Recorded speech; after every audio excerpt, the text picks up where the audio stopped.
It's a pleasure to be here tonight. I was here about 12 years ago, and come back again. And we'll be seeing few pictures that we project in a few minutes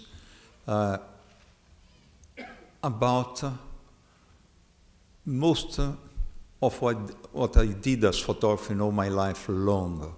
In reality, the presentation here in Boston will be split in two parts. One will be this one that I'll be doing here tonight.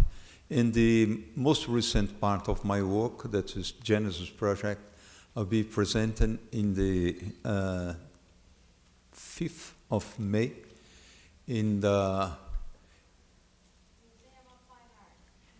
Yes, in the Museum of Fine Arts. And, well, it's interesting. People, if it was possible to come to see the other, you have an idea of a whole body of work that I did all my life long.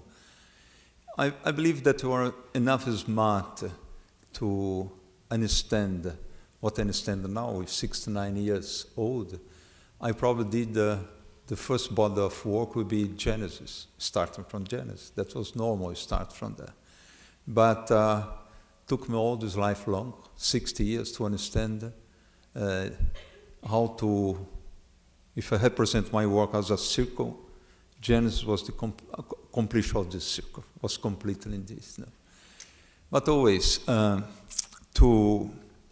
want to tell a little bit of my life that I believe that would be easy to understand the kind of photography that we did. Because photographies that will be shown, I'll be showing here, sometimes people can interpret it as very hard, tough photography in a sense, with a beautiful world, a beautiful lights, people with a lot of dignity, and but very sometimes difficult for the people that are here in this very protected society, very rich society of the north of the planet. But what I want to tell to you that these pictures represented the big majority of the population of this planet. The most important part of the humans live like these pictures that I'll be showing here tonight. And same here in the society that sometimes we live downtown Boston, nice areas, and we don't pay attention that in the periphery of these big towns in the United States, the life sometimes not easy also. And I believe that this is the most important point, that we can see this picture as a reflection what our life, but not on our American protected life, is the life of all our planet, of our human beings, that we are part of this just one tribe. Well, I want to tell you that I born in Brazil. When I born in 1944 in Brazil, Brazil were not yet a market economy. I born in a farm, and I lived in this farm until that I had 15 years old. And I must tell you that I grew up in a kind of paradise, real paradise. It was a big cattle farm with more than half of this farm was covered yet with rainforest, with incredible birds, incredible animals, a lot of water. And we had a lot of cattle. It was a cattle farm. But I was in freedom in this huge amount of land. I use light in a certain way in my photography. I'm 100% sure that the light that I use in my photography came from there. Before the rain season in these areas, it's so incredible, the light. It's so beautiful. We have incredible clouds, light across the middle of all this. It's a very really area in Brazil. We have the idea of these mountains, one inside the other, and we have the idea of this infinite land. When I was a child, I learned to travel a lot, because when the cattle was ready to go to the slaughterhouse, We were in horses for about 45 days traveling to bring the cattle there. And to come back was a little bit more fast, put about 20 days, 25 days to come back. That means we are traveling for more than 2 months in the road. And probably this gave the base for what I did in all my life long. After that was a little bit bigger, I had finished the first part of my secondary school. We have my small village, my small town, just beside the first part of secondary school. I migrated to a more big town called Vitória in the seaside. And there, for the first time, I saw the poverty. I saw the radicalization. I learned politics.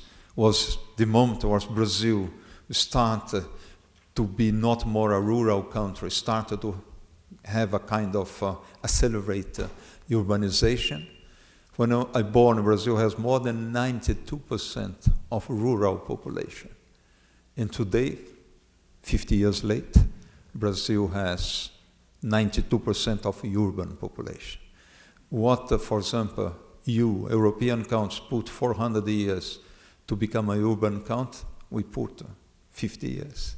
That means I live inside an incredible social process, very accelerated process, and radicalization, politics, creation of working class, creation of industry, and coming from a country that was not, as I said, in a market economy, become a semi-industrial country, a developing country, and today looking to become a developed country also.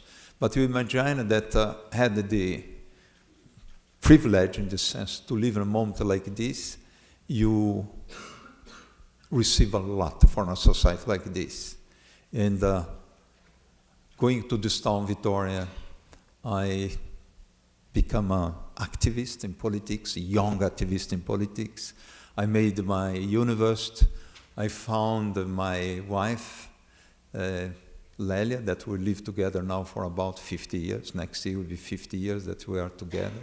And we migrated together from Vitória to São Paulo, where I made a master's degree in economy.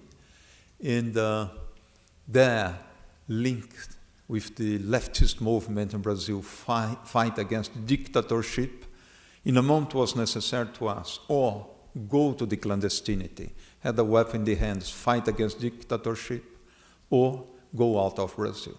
As we were very young, I was, say, not 25 years old, Lélia, 20 years old, less, and organization that were part, we take a decision that was better to us to go to a foreign country, and because it was a moment of huge repression in Brazil, a lot of torture, and we go to France. And we spent in France about 11 years not coming back to Brazil. We lose our passports, there was big fights with dictatorship in Brazil, all these things. And in Paris, I did the preparation for a PhD in economics. And I went to work in one international organization. In this moment, I discovered photography.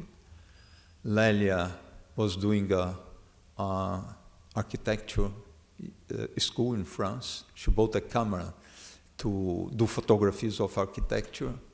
And I had a big chance in this moment to discover photography. I never had made one picture in my life long.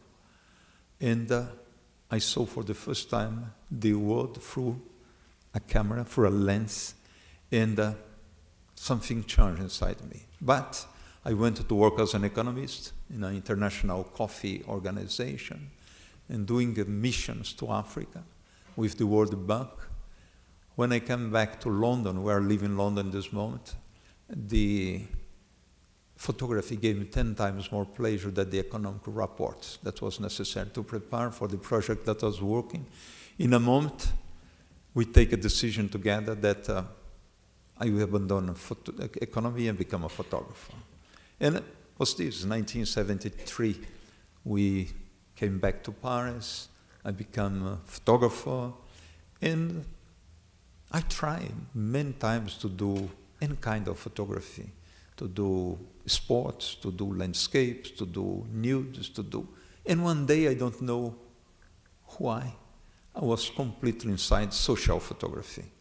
Of course, come from where I come from, doing the studies that I did, social photography was the most normal thing inside my life. And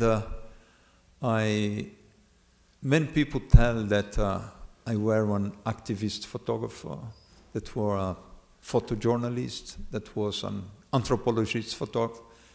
I was nothing of this. Photography was my life, much more than anything of this. It was my life. What I believe that was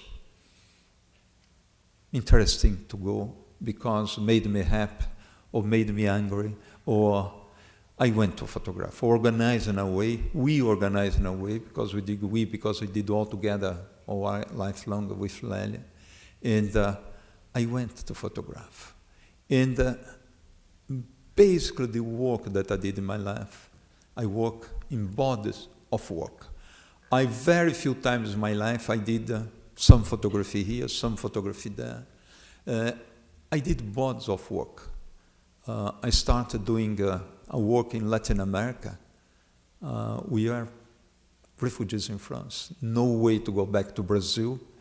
And I started to work in the countries in periphery of Brazil, Uruguay, Bolivia, Peru, Ecuador. And when we finished this big repression in Brazil in the 80s, was supposed to me to come back to Brazil, include Brazil, and after I came to Mexico, to Guatemala. And this first body of work we call Other Americas, and Lesley designed the first book. It's Lesley that designed all my books, all this, she's great of all the shows. And I did my first body of work. And I were an economist, and was supposed to me to see that a lot of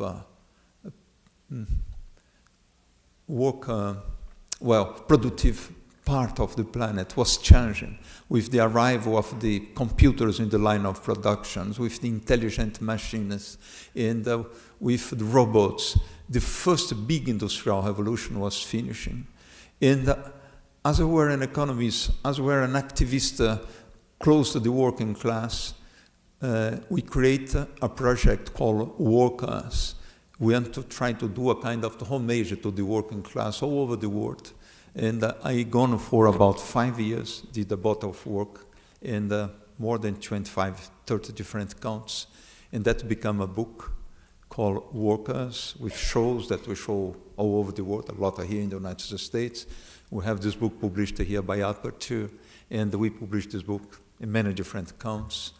Doing this body of work, I was possible to see with this new huge industrial revolution, the human family start to recompose in a completely different way. Counties as the mine, that was agricultural counts, become huge industrial counts, huge migration, going to this polos of production. China, India was the same. And we create a project called Migrations. And I went for about 7 years to photograph this all over the world. That became a book also. And more recently, we created this body of work called Genesis. In reality, everything that I did in all my life long was this kind of stories that were completely integrated to them, linking to them. It's this sample of this work that I'll be showing here. We'll be seeing few pictures from this first part of the work that I call Other Americas. After we have a group of pictures of the workers, part of pictures of the books that I did in Africa, and part of migration. Will be about 120, 140 pictures. I'm not very sure how many pictures, but it's about this, about 22 minutes. We have a very nice music for the one contemporary composer called Henryk Gorek. He's from Poland. And it's his third symphony that will be here together with these musics. And after, we go for a small discussion together. Okay, thank you very much. My name is Christopher James. I'm director of the graduate program at the Art Institute of Boston. And thank you very much for coming. Sebastião, your work is absolutely beyond comprehension. It's so beautiful. Thank you.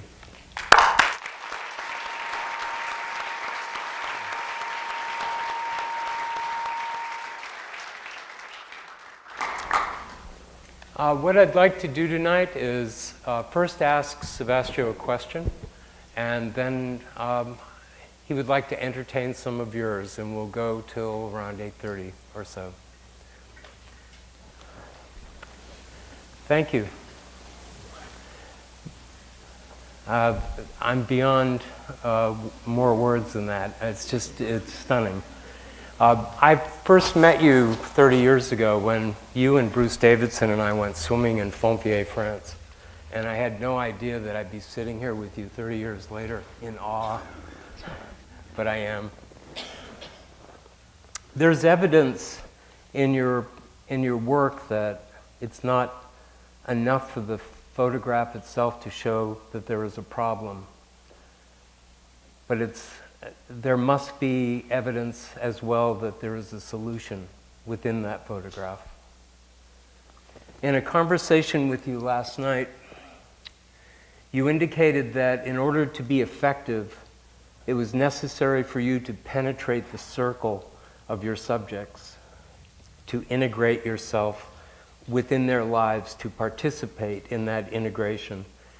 And that would ensure that your life and the lives of your subjects and the life of your pictures over time would come together to create effective change, especially in the context of the institutions that use them. My question to you is that over time, as the years go by, are you aware of how your images change due to time and also due to context? Apologize, but I don't understand very well the question. Have your images that you made 30 years ago changed meaning for you over time and in the context that those images are seen? In other words, the glorified atmosphere of a museum, for instance, versus that of a newspaper page. No, don't change nothing for me. In reality, you first do this image because you must do. Is my language photography, and I was photographing something that was deeply concerned with. And the first reason that I went was just because it was necessary to go. And I put myself, I put all my time, and these photographies are my life. And I cannot say that a moment in my life was more important than the other. And these photographies, they were used for many humanitarian organizations. They were published in newspapers, they finish in museums. We have collectors that have them. But when you photograph them, you photograph because you must photograph. And that is this. And after, where they go, if people see them and they are made to see, they accomplish the trajectory. And I accomplished my life. I have 69 years old. I have about 40 years that I'm doing these pictures. And in the end, it's my way of life. These photographies are my way of life. And when you do one very rational analysis, you can put in an explanation for anything. But the real explanation for this, that everything that I was concerned with then, I went to see, and I photographed with my most deep sincerity, with my ideology, with my ethics. In reality, I try to have, or I had, one kind of coherence, line of life. And these photographs are. Thank you. Would someone like to ask a question? Yes. How do you get the trust of the people that you get so physically close to? You know, this kind of photographies, you can do only if you are really motivated to be there. You cannot go spend 5 years doing one store. As the workers, I spent 5 years doing work. Migration, I spent 7 years doing these pictures of migration. And I spend months and months with people that I live with them. And I remember I did the board of work, that few pictures were there, in Africa with Doctor of Out Borders. I became a doctor out of board. I had not, I don't went to a school of medicine. But in this moment it was possible to me to get thing in my ears, put in the pulmonary if a children knew the children had a TB or not. No? If was possible to me to give basic medicines, was possible. I was part of this organization, I live with them, I travel with them. We have these pictures that raise funds for this organization. I was part of UNICEF and part of UNICEF till today because I'm a goodwill ambassador of UNICEF. And with World Health Organization. And when I went inside these refugee camps, when I inside these communities, when I displaced with a group of people, I was living with them. That was my life. These guys were my friends. That you see, you cannot go to do these pictures, just go there to get nice shots. You go there because it's your life. It's where you'll be. And in this moment, you are very close to everyone. In the moment, it's not say more you that take your pictures. It's the people that are in front of you that give the pictures of you. I was sometimes in a so desperate situation that people came to ask me to photograph them.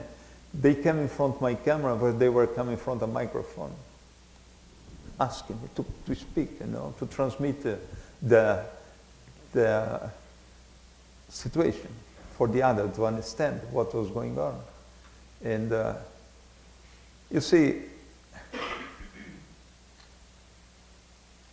it's living in a part of the planet like here that's very protected society, you know, and it's quite different from these people that live in the other part of the world.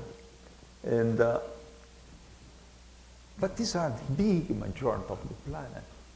You see, in the pictures that I want to do there, that I did and I showed the other side, this was a link between many things. And that is important, you know, that in this case, you are inside the real life of people. You are inside the real situation. I went sometimes with a group of refugees coming by walking from the north of Ethiopia for weeks and weeks, walking with them, leaving the road and get to, and you see, it's because I had a camera in the hand that I was taking photography. But if I had another thing, I was doing another thing. That means I was part of a movement. And these pictures is part of movement of our history for me. Many of the books that I didn't know, for example, Migration, we did with a very good friend of ours that was a very good printer in Switzerland. And the books at that time were expensive. We did the books. Aperture published this book in the United States.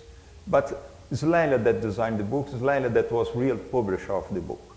She did the book and she gave Aperture to publish in the United States.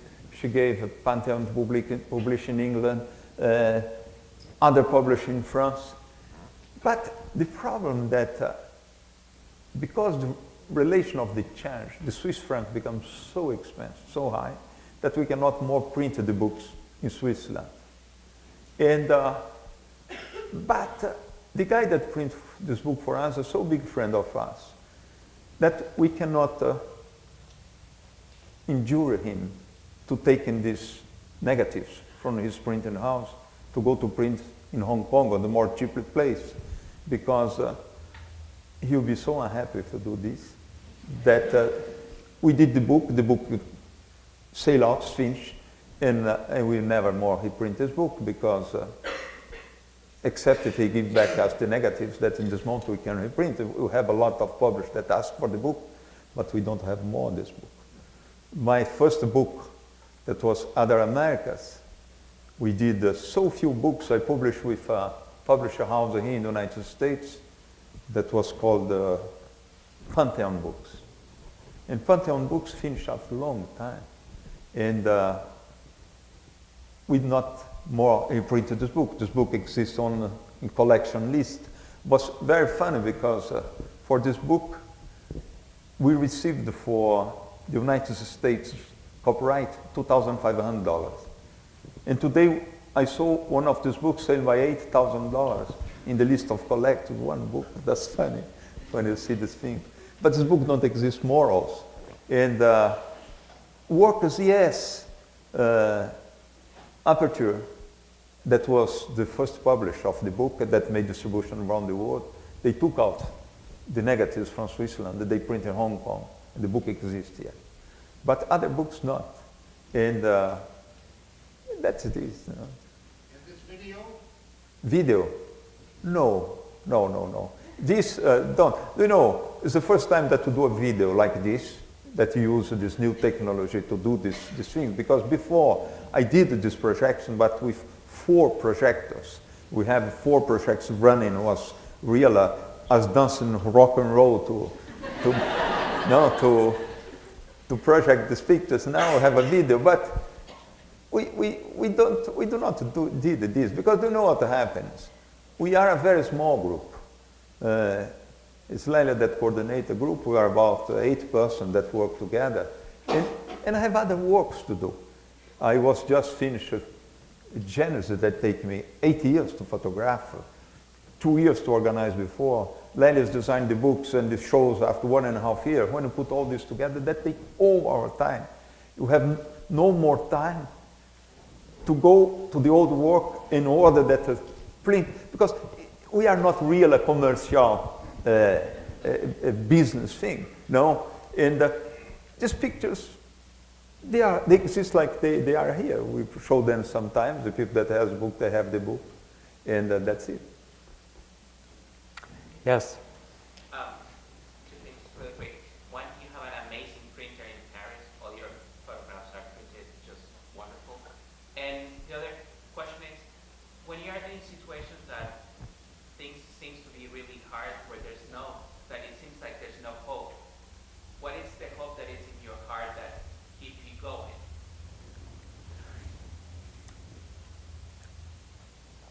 You know,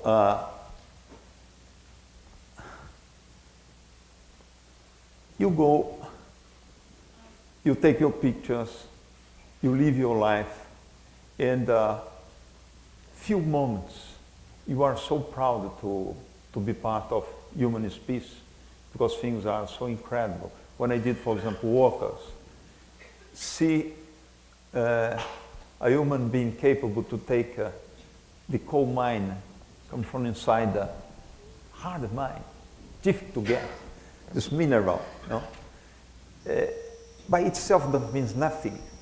And seeing another mine, a guy take out iron ore, and all this come together to a steel plant that becomes steel, flat steel, become this flat. So go to a shipyard, they link all this together. At the beginning you don't understand, that's what's this? The guy said that will be a ship. He said, oh my God, how that will flotate on a flat steel, this thing. And one day that started to get a different shape, and one day become real a boat. And you see this floating, and this go all over this planet transporting everything that we do, that we produce, no? And one day the ships have no more function, go to Bangladesh, they cut this, and they transform the ship in everything that the ship transported all his life long, in instruments, in everything that we use. You know? When you are part of this, you see we are an incredible animal, capable to transform, to produce, to create incredible innovation, all this. And this mountains you are, for many years, you are incredible, you are flying, you are, same if the work is hard, but there is a lot of nobility. You see a lot of injustice inside the work. When you go to the guys working in agriculture, or a few pictures here, work from the morning to the evening, producing goods, and they work as hard as anyone that works in this town. But the moment to sell the products, their products have no price in the market. They go for international market. Who fix the price is not the guys down there in Africa, in Latin America, it's the guys here in Chicago, in London, in these trade markets. And these guys finished doing nothing. In reality, they export their products at negative price because they don't receive money to buy health, to buy education for their kids, to buy a house, no? And the ones in this side accumulate, become so rich, capable to do planes that cost each one $250 million, one fighter plane, completely equipped, going, do aggression everywhere, wars, all these things. And this is the money of all the planet. When you see these things, sometimes you are not happy, you are unhappy, you are part of this, all this system. And sometimes you go to do stories, like I did to do migration stories, that you finish in so dramatic situations, so accumulation of negative aspects, so many brutalities, so many violence, that you start to die together. Your body starts to die, you start to die, you lose the trust, you don't believe more, no? But you are part of all this. You receive the influence of all these things, you know, all life long, because it's the life that's like this. I work with a language that is the photography that represents this cross-section of the society that we live, no? And you have these motivations. I'm a part of this society also. I work for the information.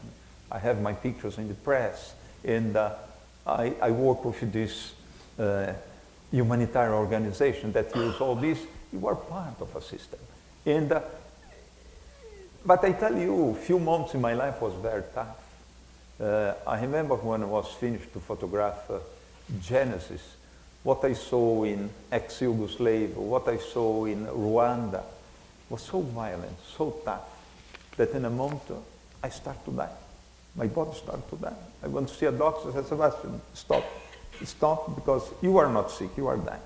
You see so many deaths, so many desperation. I was 100% sure that our species will be finishing. We are a programmed species that have no right to live. No.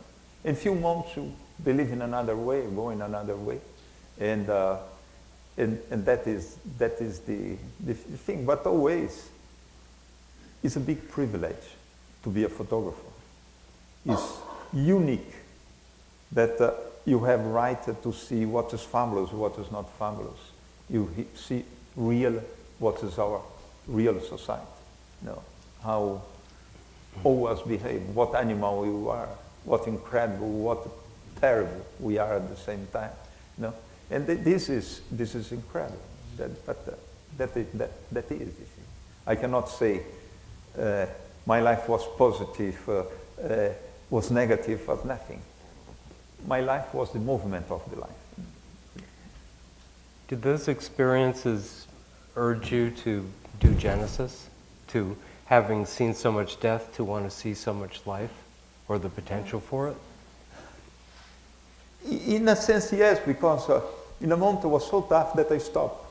I stopped, and we went back to Brazil, where I born, where I grew, for this kind of paradise. When we were there was not more the paradise. All was destroyed, all, because to build this incredible society that we have, we destroy our planet. we destroy our forests. All this region here, New York, Boston, all this was covered of incredible forests. We have nothing else more. You know, other day, I was flying now in February from Atlanta to LA, looking from the window of the plane. We create an incredible desert in this country. I was photographed for Genesis in Colorado Plateau. And Colorado Plateau is a disaster, a destruction in all levels. You know? And to build this, we destroy incredibly. And when we went back to the farm that I grew, that was a kind of incredible paradise, all was destroyed also. And the farm that has more than 50% of rainforest, when we get this farm, was less than 0.5% of rainforest. All was destroyed. No, in 50 years, all was shut down. All our region, all our things. And in this moment, we start a rebuilding of this land. Leila had one idea, said, Sebastian, you tell me always that to grow in the paradise. And, but here's the hell. And said, why don't we replant the rainforest that was here? And we prepare, we put few years preparing, we work on this project, and we start to replant the rainforest. And see this rainforest grow. The life came back inside us again. And I had a big wish to go to photograph in this moment, to photograph the planet in another way. And include inside the question that was important for us, include also the environment. And Genesis in the end is a kind of cross-section what we have yet pristine in this planet. But this, we'll be speaking in 10 days about this in the, when I come back here to do the next speech in 5th of May. Thank you. Another?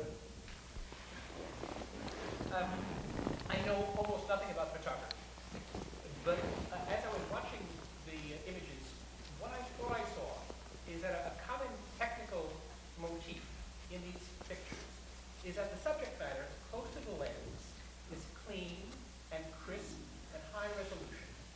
The subject matter far from the lens, trees, clouds, mountains, is very grainy. The resolution is degraded in a sense.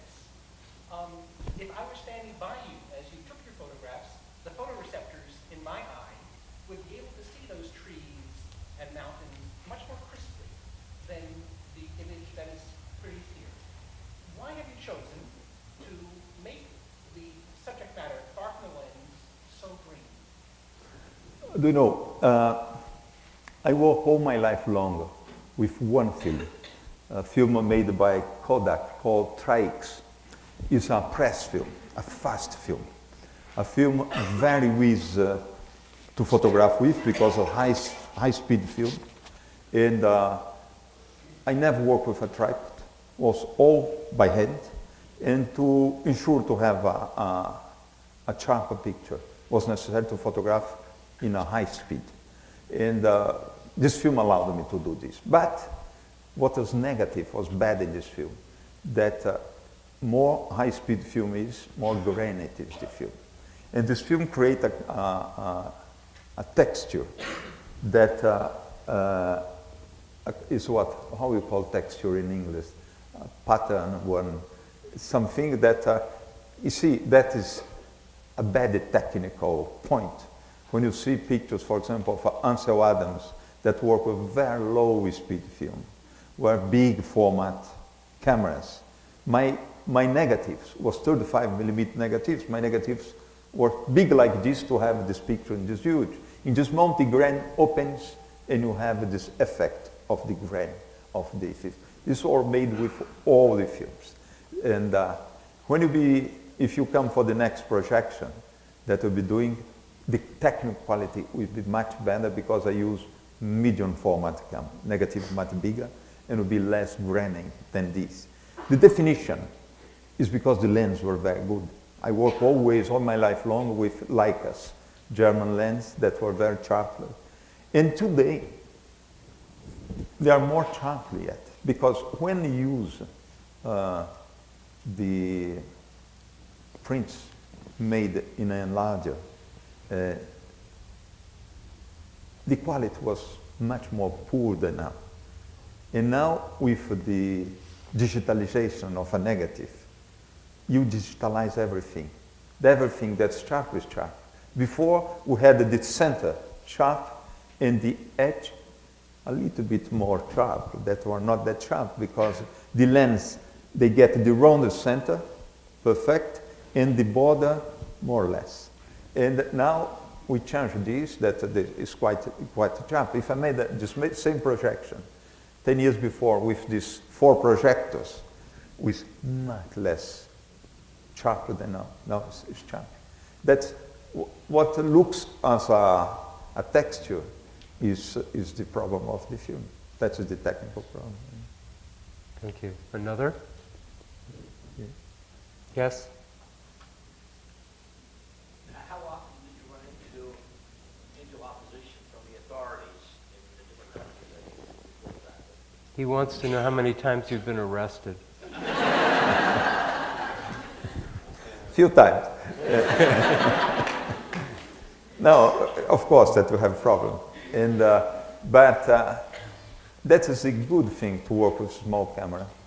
And you see, 2, 3 Leicas, you put inside a small bag, and you can go, you can mix with people, you can, no problem. Now for Genesis, I had an assistant because I was working with cameras much more heavy. I was doing a subject that sometimes was dangerous, was necessary to rappel, with the climb and do things. So I was photograph nature in very special condition. But before I work alone, and was necessary for me to carry all my cameras and all my films for months. And in this case, I was very mobile. I crossed a lot of security with no problem at all. In few times, I were arrested. I had to push me out of the councils, and this kind of thing happens a few times. But that's like this, no? That is your life. You see, when we stay a long time in a protected area like this, we are afraid to go. But when you go every time, that is your life, no? To go. And in reality, it's funny, you know, take some risk and be in the edge of the things, and yeah, the life is sometimes is but I photographed many risky situations, but I was there for a period of time. Same if it was longer as 2-3 months. That was just 2-3 months. And sometimes the guys were there for years inside of the fighting areas. But one thing I must tell to you, for me, the real intelligence of our species is the capacity of adaptation that we have.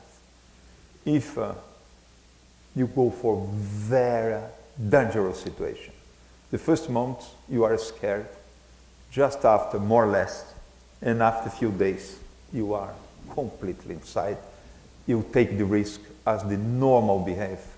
And I believe that this is the point. I remember that I saw in a former Yugoslavia, once we were in a village, the Serbs start to fight against the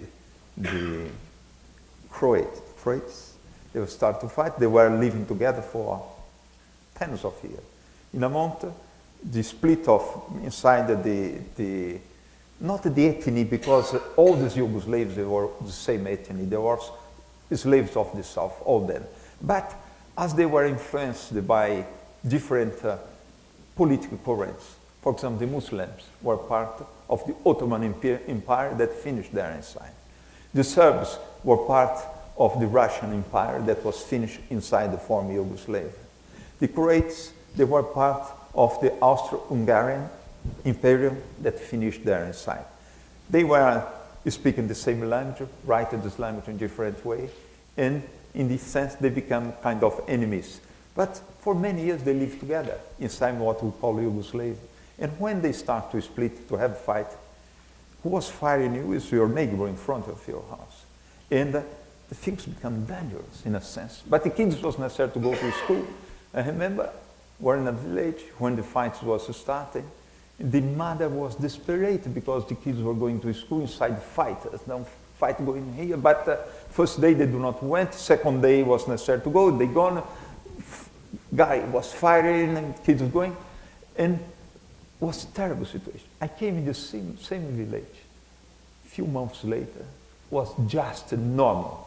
They were firing yet. It was the same danger, but the city got mine. Bye. I'm going middle of the firing, going to the school and come back. Completely that. It's the same for when you are working. The first days is not easy, and after become your way of life also. You are completely adapted, you are completely inside. I remember once I went to north of Ethiopia, doing a story with Doctors Without Borders. One book that we publish here called Sahel, The End of a Road, was published by the Lesley University here in the United States. And I went there for a few days, for 2 weeks. Médecins Sans Frontières gave me a 4-wheel drive car, a Land Cruiser, and I went inside. And during the evening, we used the road that during the day, with the guerrilla movement, I went inside with them, north of Ethiopia, and during the day, the government used the same road. And one day, when I was inside, the government took the road, it was impossible to come out. And the guys of the guerrilla movement said to me, Sebastian, you go by camel, it'll take you about 40, 50 days, and we stay with the car. One day we bring the car back. I said, no way, guys, because this car will cost me $50,000. That was the price of the car at that time. And I have not that money to pay the Médecins Sans Frontières. I stay with the car. And I stayed there for a while with these guys, eating nothing, living with them, under the bombing of the government of Ethiopia, because they have a lot of MiGs, they were bombing all the time, they have all these things. And in the beginning, I was really scared by many things. In the end, was my life. And I tell you, the day that I walked out of that, they took the road that was supposed to come out with the car, I was very ashamed to come out. That became real. My life was completely adapted to that. You know. We'll take one more question, please. Yes. 2 more questions. You and him that's trying long. That is not all right. Okay. You work on very global and broad topics. How do you approach your projects, and how do you select places where to go and to illustrate that you want to show? Do you know, first, this project, the thing that I work because I was completely identified with them. You cannot, as I said a few minutes ago, go to a 5 years photography, 7 years photography, 8 years photography, if you don't have a total identification with the subject that you are inside. It must be real, your life. You have a pleasure, comfort to be there. In this moment, you are inside a story, completely inside a story. And we start to have relation and contact with people linked to this story. Photographers, journalists, institutions. You are part of institutions also, you are linked to institutions. In this moment, you are part of the story. You know it as the lines of your hand, no? And you know where to go, who contact, what is the next step. You can, you sometimes, when you start a store like this, you created the guidelines of the store, and you let the store evaluate, and you are inside, and we go link to them. You made a projection to do a lot of different shoots in a few years, but many of the shoots you don't do more because the things change, and you change together, you adapt, and we go. Okay. Now. When you actually are making the photograph after you've gone through this whole process and you become part of what you photograph and the people trust you, it seems to me that it's virtually effortless for you. That when you're actually making the pictures, is it effortless for you once you get yourself in that situation and in that mindset? Is this all easy for you all the time? What is that? Making images. Just Easy. going. The actual moment. The moment of making images. Picture, of seeing the picture. Tell me what that feels like for you. Oh yeah, we speak here basically all time about the motivations, about the reason to be there, about ideology, about all this. But we must say that I'm a photographer. I have a huge pleasure to photograph. I love to be inside the moment that I'll be having. Same the situations deeply dramatic, same the situations very dangerous, same the situations very beautiful. You must be inside your language. You are there to photograph. You are a photographer. You must be getting an incredible identification with the things happening. You are part of the thing, and you are totally integrated to that. And in this moment, you have your image, and it's this. No, this integration that's the most important. Many times, I do not photograph because it was too hard. Many times, I do not photograph because I never made one picture if it was not to give back the dignity to the person that was there inside. And many times it was necessary to add people to this moment you don't photograph, but majority of the time you are there to photograph and you photograph. Thank you very much.